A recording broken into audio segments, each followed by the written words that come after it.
My name is Claire Bach, and I've been attending River Glen for 23 years, my whole life. So I grew up going to church here. That's where I found the foundation of my faith, was through the programs here and through camps in the summer.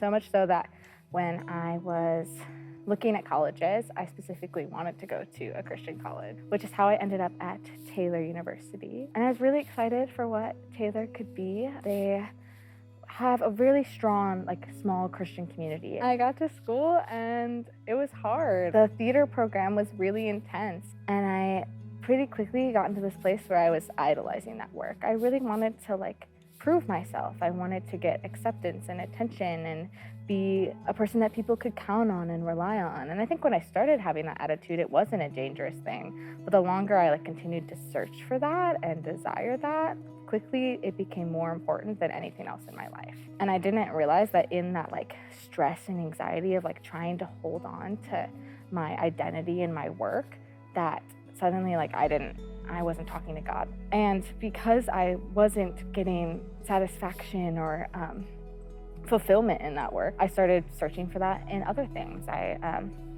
entered a relationship where it wasn't healthy, it wasn't God honoring, but I was looking for attention anywhere I could get it. I was looking for acceptance anywhere I could find it.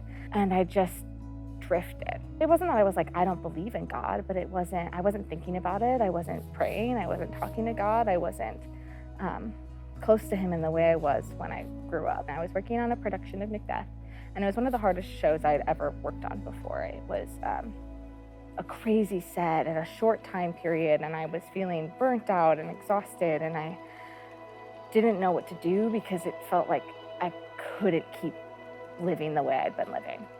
And I started hearing and seeing these things online about a revival that was going on at Asbury College in Kentucky. The week before the show, it was midnight, we get in a van after our rehearsal. We drive 6 hours to Kentucky, and we show up, and it's pouring rain, and the chapel is closed. And this little old lady walks up, and she goes, do you need somewhere to go tonight?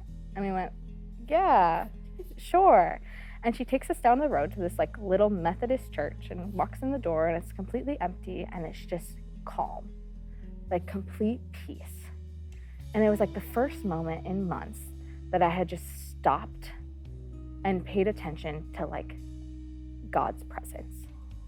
God is so cool that he created this space for us to worship together.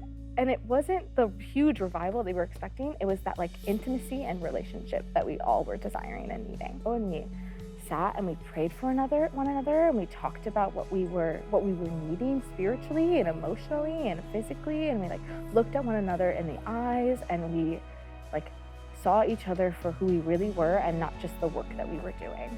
And that was kind of the turning point for me. We drove back to school, and I suddenly was I gotta do something different.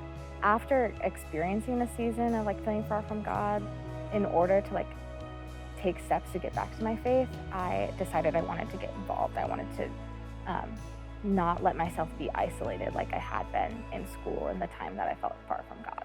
And so as soon as I graduated college and I moved back home, I dove in and I got involved. Almost immediately, I get a text from Garrett that was hey, what about, have you thought about being a leader at Unite? I'm looking for people. And I was yes, actually. This week I was praying about it and thinking about it, and I joined that team. And then I was I need to find a group. And I decided to do Rooted, which was kind of a random moment of I know I'm gonna be young, I know I'm not gonna know anybody, but I want to know God better, and I want to build the foundation of my faith so that I don't end up in the same place that I did before. If someone is feeling far from God, if they felt like they've drifted away from him, I think the thing that I would remind them to think about first is grace.